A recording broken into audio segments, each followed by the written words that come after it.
All right, we're talking about 8-7 today. We're dealing with kind of a hodgepodge of theorems that involve proportional relationships. Since we're already dealing with proportions with similar figures, that's why we got this in this unit. So let's just read the first one. It says triangle proportionality theorem. If a line is parallel to one side of a triangle and intersects the other two sides in two distinct points, then it separates those sides into segments of proportional length.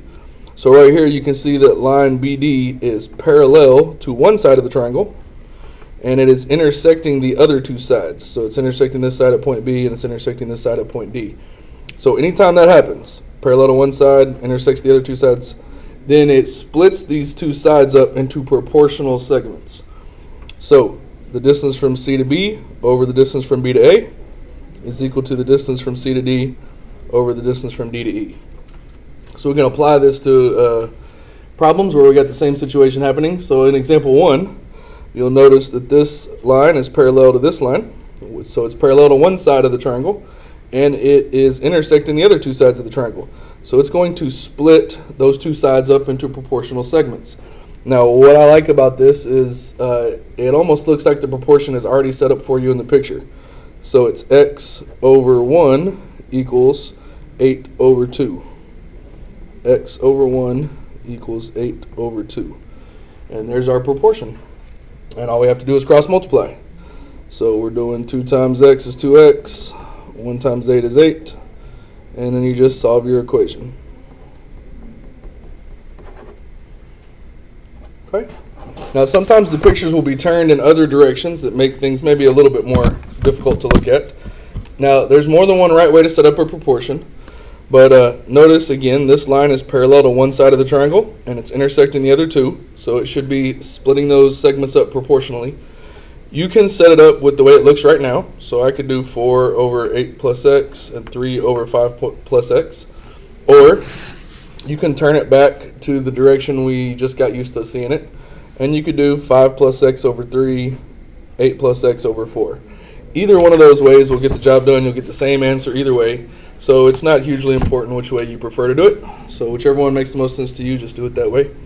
So I'm just going to set it up this way. 4 over 8 plus x equals 3 over 5 plus x. So then it's just cross multiplying and solving a proportion. Now make sure when you multiply this direction, 3 needs to multiply times 8 plus x, that whole thing. So it's going to have to distribute. And the same thing happens multiplying this direction. 4 times 5 plus x, we're going to have to distribute again. So we cross multiply, we set the products equal to each other, and then we're just solving the equation. So let's distribute like we talked about. So 3 times 8 is 4, 3 times x is 3x. 4 times 5 is 20, 4 times x is 4x. And from here, you're just solving a regular equation. Cannot have x on both sides, I got to get rid of one. So I'm going to subtract 3x. That'll get rid of x on this side. 4 minus 3 is 1, so we got 1x, or just x. And then if I want x by itself, I just got to get rid of that 20. It's a positive 20, so I'm going to subtract 20. And 24 minus 20 is 4. All right, let's turn the page. So we just read about the triangle proportionality theorem. This is the converse of the triangle proportionality theorem. If you remember what a converse is, if your original statement is if P then Q, the converse is if Q then P. So the hypothesis and conclusion of the statement just trade places. So the converse of the triangle proportionality theorem says, if a line intersects two sides of a triangle and separates the sides into corresponding segments of proportional lengths, then the line is parallel to the third side. So in the triangle proportionality theorem, you had to know that that line was already parallel to one of the sides, and therefore we could conclude it split the other two sides up proportionally. In the converse, we flip the order. Now we know up front that it splits the two sides proportionally, therefore we can conclude that it's parallel to the third side. So in example 3, in triangle EFG, the distance from E to G is 15. The distance from E to H is 5, and the distance from L to G is twice the distance from F to L.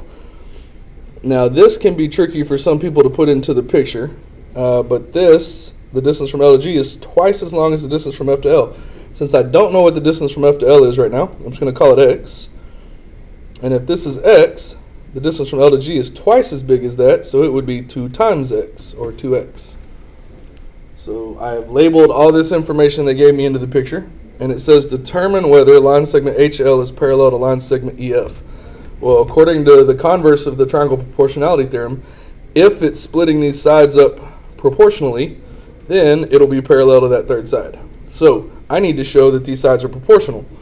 Now, when I'm doing this, I want to compare this segment and this segment, this segment and this segment. So I need to first do some subtraction here. If the distance from E to G is 15, I would subtract 5, and I can find out the distance from H to G is 10. So now these are the parts I'm putting into the ratio, or in the proportion, excuse me, 5 over 10, X over 2X. Now we're trying to see if the sides are proportional. So at the moment, I don't know that those ratios are equal. I'm trying to show that they are. So what I always do is reduce the ratios, and then I can compare them. So 5 over 10 reduces to 1/2 because both of these numbers are divisible by 5. So 5 divided by 5 is 1, 10 divided by 5 is 2. X over 2X also reduces to 1/2. And this might be harder for some of y'all, but both of these are divisible by X. So X divided by X is 1, and 2X divided by X is 2. So I can show that when I reduce these, they come out to the same thing, which means they are equal to each other. So since those ratios are equal, that means these segments are proportional. And according to this up here, if those segments are proportional, then that means that these lines are indeed parallel to each other. So we would say, yes, they are parallel.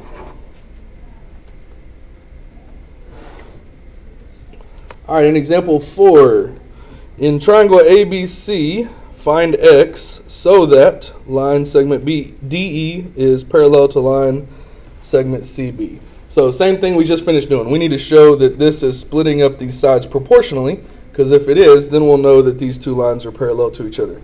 So the distance from A to C is 30. The distance from A to E is 22. Distance from A to D is 10. And the distance from E to B is X plus 4. So I've got everything labeled.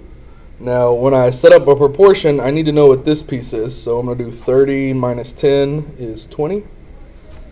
And now I have everything I need to set up that proportion. So I'm just going to set it up based on the way I'm looking at it right now. So 20 over 10, 20 over 10, X plus 4 over 22. You didn't have to set it up exactly like me, but you can check and see if you set it up correctly, because when we cross multiply, 10 should be multiplying times X plus 4, and 20 should be multiplying times 22. And 20 times 22 is 440. So when we cross multiply, we set those cross products equal to each other, and then we're just solving the equation. So I need to distribute here. 10 times X, and 10 times 4 is 40.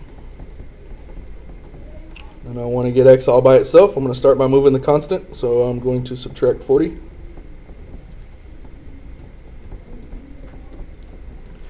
And X is being multiplied by 10, so I will divide by 10.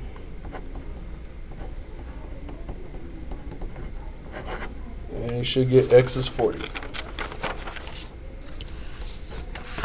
Alright, so we turn the page, and let's talk about a mid-segment of a triangle. A mid-segment of a triangle is a segment whose endpoints are the midpoints of the two sides of a triangle. So right down here, notice on this triangle, this would be the mid-segment, and I know it's the mid-segment because these two segments are marked congruent, meaning this is the midpoint of this side. These two segments are marked congruent, so I know this is the midpoint of that side.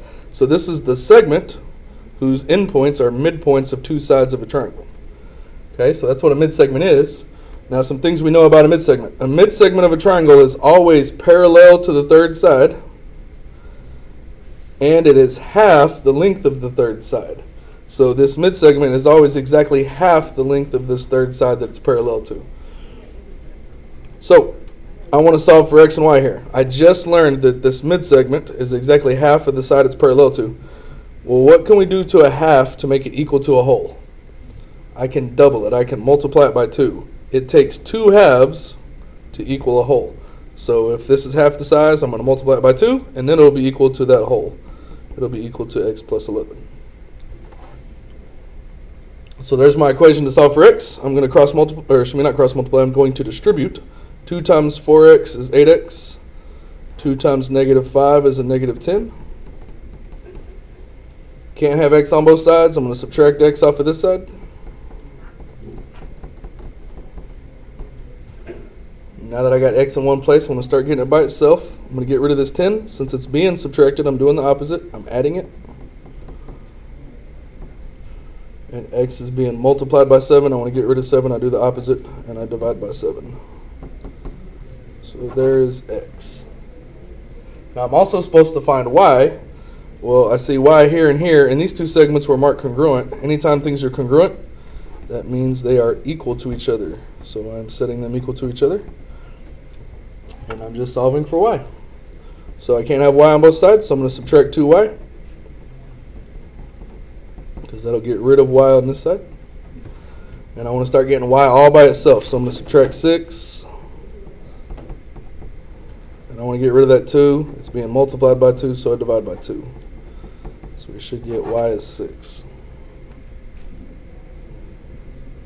Okay, another theorem for today. If 3 or more parallel lines intersect 2 transversals, then they cut the transversals proportionally. So you'll see 3 parallel lines here. I know they're parallel because of those arrows.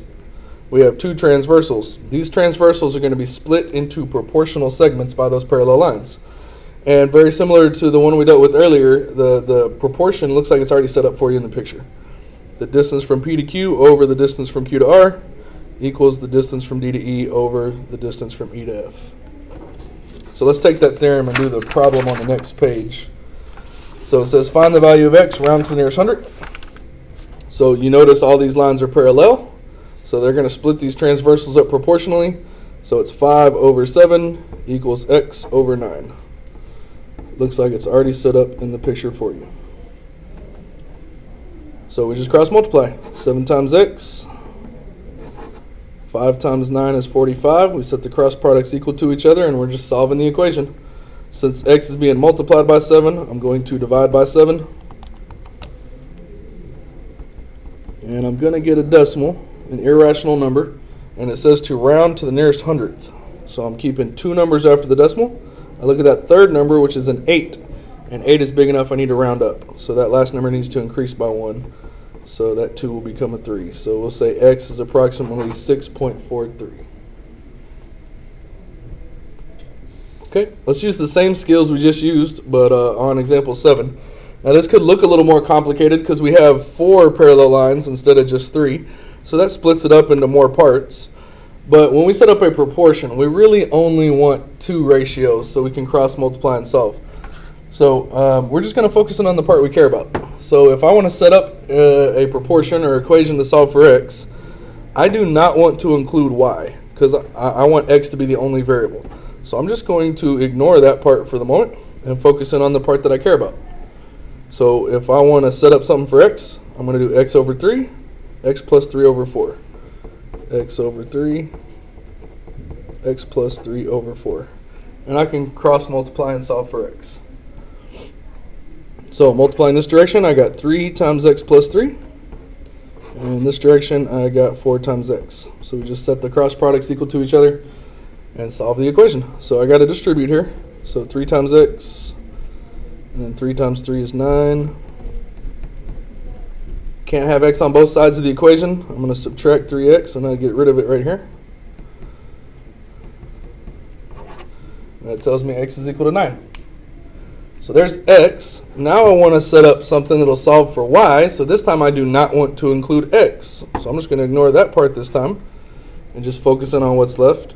So I got y over 3 and 2y minus 5 over 4. Y over 3 and 2y minus 5 over 4. And again, we're just cross multiplying to solve. So I'm going to do 3 times 2y minus 5. I'm going to need to distribute there. And y times 4 is 4y. So when I distribute, I got 3 times 2y is 6y. 3 times negative 5 is negative 15. Can't have y on both sides, so I am going to subtract 4y. And that'll get rid of it on this side. Now I got nothing left over on this side, so I'm going to put a 0 to hold that place for the moment. And I want to start getting y by itself. So I'm going to get rid of this 15. It's being subtracted, so I'm doing the opposite. I'm adding it. And then y is being multiplied by 2, so I divide by 2. We should get that y is equal to 7.5. All right, last thing from today's lesson. If there are if 3 or more parallel lines cut congruent segments on one transversal, then they cut congruent segments on every transversal. So you see all these parallel lines here, and notice that this transversal has been split into a bunch of congruent parts, or congruent segments. Anytime that happens, any other transversal that goes through these same parallel lines will also be split up into congruent segments. So this is going to be split up into congruent segments. Now it's important to understand that these segments are not necessarily congruent to the segments on the other transversal. They're just congruent to the segments within the same transversal. So this segment, and this segment will always be congruent to each other, but not necessarily congruent to these over here. So based on this theorem, I figured out that these are congruent. So here, if I want to find out what x is, I know these segments are congruent. I just set them equal to each other. Anytime we know things are congruent, we just set them equal to each other. And I'm just solving an equation. Can't have x on both sides, so I subtract x and get rid of it on the right-hand side. And then I want to get x by itself. That 5 is being subtracted, so I'm doing the opposite. I'm adding it. And now x is by itself, and I know x is 6.